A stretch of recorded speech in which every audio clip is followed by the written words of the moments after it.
नमस्कार दोस्तों, बात करते हैं बैंक ऑफ बड़ौदा की। 97 का स्टॉक हो चुका है। 37 मिलियन शेयर्स यहाँ पर ट्रेड हुए हैं और 2 हफ्तों से लगातार गिरावट हो रही है। बात करेंगे इस वीडियो में कि गिरावट के पीछे का बड़ा कारण क्या है। और अगर आप देखेंगे कि स्टॉक में जहां पर गिरावट है, मार्केट पर भी उतना ही प्रेशर देखने को मिला है हमें। यहाँ पर अगर आप मार्केट के हाल देखते हैं तो मार्केट में भी लगातार 2 से 3 दिनों में गिरावट हुई है। और जहां पर आप देखेंगे निफ्टी 50 18,200 क्रॉस कर चुका था, वहीं पर अब दोबारा से 18 के नीचे की क्लोजिंग यहाँ पर आई है। बात करेंगे इस वीडियो में कि बैंक ऑफ बड़ौदा में लगातार गिरावट के पीछे का कारण क्या है, यहाँ पे कहां तक गिरावट होगी और गिरावट के बीच में ही बहुत सारे अच्छे टारगेट्स क्यों आ रहे हैं। मोतीलाल ओसवाल ने टारगेट रेज कर दिए यहाँ पे। और अभी भी क्या बैंकिंग फोकस में है, क्या बैंकिंग में पैसा बनेगा। बैंक ऑफ बड़ौदा क्या एक ऐसा स्टॉक हो सकता है जो केनरा बैंक को compete करेगा, क्योंकि बहुत सारे लोगों को सवाल था कि केनरा बैंक बाय करना है, बैंक ऑफ बड़ौदा बाय करना है, कौन सा बेहतर है, क्या बैंक ऑफ बड़ौदा में पैसा बनेगा।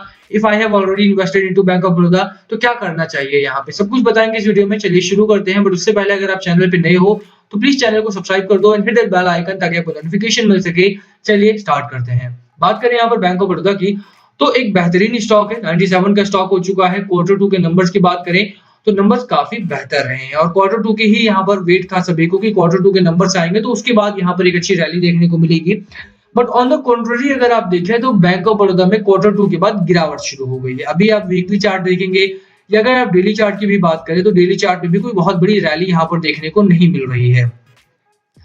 लगातार गिरावट है। रेजिस्टेंस फेस किया स्टॉक ने यहाँ पर, और रेजिस्टेंस के बाद अगर आप देखेंगे तो स्टॉक में गिरावट हुई। Let me draw the resistance first. आप देखिए यहाँ पर रेजिस्टेंस फेस किया 107 रुपए के आसपास का, और उसके बाद स्टॉक में लगातार तेजी से गिरावट देखने को मिली है हमें।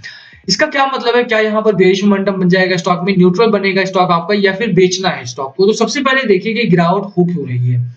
एक रीजन, एक बड़ा कारण था यहाँ पे मार्केट में गिरावट का कि बैंक ऑफ बड़ौदा में रैली थी। एक अच्छी कंपनी है, 7 लाख करोड़ से ज्यादा का इनका लोन बुक ग्रोथ है, जैसा मैंने लास्ट टाइम भी आपको बताया था। और इसी के ऊपर आपको बैटिंग भी करनी चाहिए, क्योंकि बहुत सारे इन्वेस्टर्स ने डोमेस्टिक हो, एफआईआई हो या फिर इंस्टीट्यूशनल हो, बैंक ऑफ बड़ौदा में बाइंग की है। काफी भारी शेयर होल्डिंग एफआईआई के पास भी है। म्यूचुअल फंड ने भी अपनी शेयर होल्डिंग को लगातार बढ़ाया था। अभी अगर आप देखेंगे तो स्टॉक में 3 4 5 दिनों से गिरावट है, बट दैट डजंट मीन कि स्टॉक आपका बेयरिश हो चुका है। श्योरली शॉर्ट टर्म के लिए यहाँ पे करेक्शन जरूर आया है। उसके पीछे का रीजन क्या है उसकी बात करें। देखिए मार्केट आपका बहुत अच्छा नहीं चल रहा था पहले भी, बट क्योंकि बैंक ऑफ बड़ौदा में पुश था, बैंक ऑफ बड़ौदा में एक फ्यूचर दिख रहा था लोगों को, इसीलिए यहाँ पे लगातार खरीदारी थी। और लगातार खरीदारी के बीच में ही स्टॉक जो था आपका वो लगातार तेजी में देखने को मिला था। अभी जब टॉप हुआ आपका स्टॉक यहाँ पे ऊपर निकला तो यहाँ से गिरावट स्टार्ट हो चुकी, क्योंकि मार्केट का जो प्रेशर था वो काफी बढ़ गया। एफआईआई ने काफी बिकवाली की है पिछले दिनों में, और उसको देखते हुए लगातार बाजार पे प्रेशर बनाया गया। 18,200 के ऊपर निकला हुआ बाजार जब 18 के भी नीचे आ जाता है तो प्रेशर बिल्डअप होता है, और मार्केट का करेक्शन देखते हुए बहुत सारे लोगों ने प्रॉफिट बुक करना स्टार्ट करा। एक प्रॉब्लम यहाँ पर ये होती है कि अगर एक दिन की गिरावट हुई, एक दिन भी अगर आपका स्टॉक गिरता है यहाँ पे, तो उसके बाद प्लेट्यू आता है, और प्लेट्यू के बाद बहुत सारे रिटेलर्स जो है वो लगातार पैनिक में आकर अपना माल डंप करना स्टार्ट करते हैं। और वही चीज यहाँ पर हुई है कि भारी प्रॉफिट बुकिंग देखने को मिली है।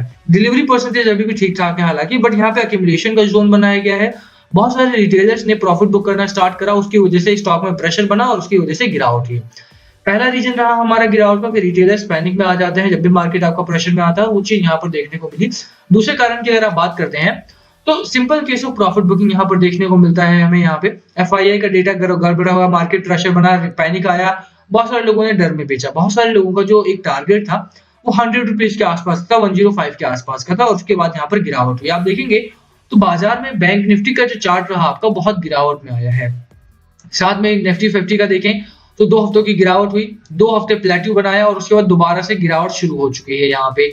और यही एक पैटर्न आपका लगातार बैंक ऑफ बड़ौदा हो या फिर आईडीबीआई बैंक हो उसमें देखने को मिलता है। अगर बाजार में प्रेशर बनेगा तो वहां पर लोग प्रॉफिट बुक करना स्टार्ट करते हैं, चाहे पैनिक की वजह से हो, चाहे प्रॉफिट मोटिव हो उनका, वहां पर आपको बिकवाली देखने को मिलेगी और उसी वजह से यहाँ पे गिरावट होती है।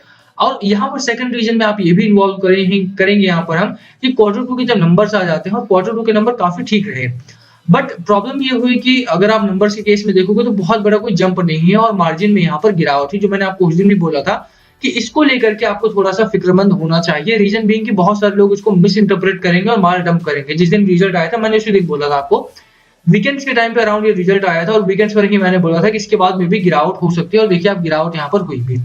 रीजन वही रहा हमारा कि बहुत सारे लोग ना क्वार्टर टू को मिस इंटरप्रेट कर लेते हैं, क्योंकि कोई ना कोई नंबर तो आपको वहां पर रेड जोन में देखने को मिलेगा ही। आरबीआई की गाइडलाइंस हो गई या मॉनिटोरियम हो गया या फिर प्रोविजनिंग हो गई, इसमें खर्चा काफी बढ़ जाता है और इसी वजह से ऑपरेटिंग प्रॉफिट में गिरावट देखने को मिलती है। अभी अगर आप बैंक ऑफ बड़ौदा की बात करें तो यहाँ पर गिरावट जरूर हुई है। दो बड़े कारण थे, तीन बड़े कारण आप ले लीजिए कि मार्केट में प्रेशर और निफ्टी विक्स आपका लगातार तेजी में दिखाई देता है हमें ऊपर भागता हुआ, क्योंकि इंटरनेशनल मार्केट में बहुत तेजी नहीं है इस समय पे। इंटरनेशनल मार्केट आपका बहुत दबाव में है, बहुत मिक्स सिग्नल वहां से आ रहे हैं। कभी जो अमेरिकन बाजार है वहां आईटी सेक्टर काफी तेजी से भागता है, बट बढ़ते हुए क्रूड ऑयल प्राइसेस की वजह से बाजार गिरावट में है। करेंसी के ऊपर काफी दबाव है, कमोडिटी मार्केट में यहाँ पर प्रेशर है और इसी वजह से अगर आप देखेंगे तो पूरा का पूरा बाजार हिला हुआ है। ऐसे में कोई भी स्टॉक हो, अगर आप किसी भी स्टॉक सेक्टर में पैसा लगाते हैं तो वहां पर न्यूट्रलिटी फॉर्म होने का खतरा बना रहता है। होल्ड करने की मेरी सलाह आपको यहाँ पर रहेगी, बहुत जल्दीबाजी करके बेचने की गलती आपको यहाँ पर नहीं करनी चाहिए। मुझे लगता है कि स्टॉक में एक अच्छा खासा जो सपोर्ट है वो 93-94 रुपीज के आसपास का है, 96 के आसपास का एक अच्छा सपोर्ट यहाँ पर भी था, जैसे मैंने आपको बोला था, वहीं पर मैंने खरीदारी करने के लिए बताया भी था आपको। अब देखिए कि वहीं से सपोर्ट लेकर के स्टॉक ने एक बाउंस बैक दिखाना स्टार्ट भी करा। स्ट्रॉन्ग सपोर्ट अगर यहाँ पर नहीं रुकता स्टॉक आपका, 94 का बहुत स्ट्रॉन्ग सपोर्ट था, यहाँ से स्टॉक श्योरली एक अच्छा बाउंस बैक दिखाता। खरीदारी बिल्कुल कर सकते हो आप, यहाँ पे बिल्कुल कोई दो राय नहीं है कि बैंक ऑफ बड़ौदा को बाय करना है या नहीं करना है, बिल्कुल यहाँ पर खरीदारी करो, कोई दो राय नहीं है इसमें।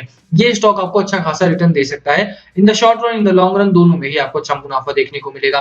बात करें डेली चार्ट पैटर्न से निकल के वीकली चार्ट पैटर्न की, क्योंकि मार्केट काफी वॉलेटाइल है, ऐसे में बहुत शॉर्ट टर्म प्लान ना करो तो ज्यादा बेहतर है। बाकी अगर आप शॉर्ट टर्म से निकल के थोड़ा भी लॉन्ग टर्म जाते हो, यानी 3 महीने से 4 महीने भी अगर आप जाते हो, तो देखिए आरएसआई आपका अभी भी बुलिश पैटर्न में है, मैकडी आपका स्ट्रांगली बुल रन में है, हिस्टोग्राम आपके अपर साइड बन रहे हैं ओवरऑल अगर आप देखेंगे तो। और पैटर्न की बात करें तो let me show you the pattern also, कि यहाँ पे पैटर्न क्या बना रहा है आपका चार्ट। देखोगे अगर यहाँ पे तो स्टॉक अभी भी आपका एक बुल रन में दिखाई देता है। सिंपल है कि स्टॉक में अगर आप बाइंग करते हो तो यहाँ से आपको एक अच्छा खासा तेजी देखने को मिलेगी। एक अच्छा प्लेट्यू बनाया था स्टॉक ने यहाँ पे, अगर आप देखोगे तो एक न्यूट्रल पैटर्न था यहाँ पर, और न्यूट्रल पैटर्न ब्रेक करके ऊपर निकला आपका चार्ट। अभी अगर ये इस तरह का ब्रेकआउट देता है तो ब्रेकआउट के बाद स्टॉक थोड़ा बहुत गेन करके नहीं रुकता, वहां से वो ऊपर निकलता है और कम से कम 20% 30% का गेन करता है, और वो गेन आपको यहाँ पर देखने को जल्दी ही मिलेगा। और उसी के ऊपर बैटिंग कर रहे हैं बहुत सारे बड़े ब्रोकरेज हाउसेस भी। Let me show you the targets also. यहाँ पर अगर आप आते हैं और टारगेट्स की बात करते हैं तो let me show you the target. यहाँ पर देखिए 11 नवंबर की रिपोर्ट है bank of Baroda ICICI securities की, 120 का टारगेट है, अभी भी 22-23% का अपसाइड है यहाँ पे। 10 नवंबर की, इसी महीने 10 नवंबर की टारगेट है, रिपोर्ट है ये मोतीलाल ओसवाल की, 130 का टारगेट है, 33% का अपसाइड है यहाँ पे। 97 से मैं बात कर रहा हूँ यहाँ पर। तो कहीं ना कहीं स्टॉक में अभी भी एक अच्छी रैली की संभावना है और उसी के ऊपर बैटिंग करके पैसा बनाने की सलाह मेरी आपको यहाँ पर रहेगी।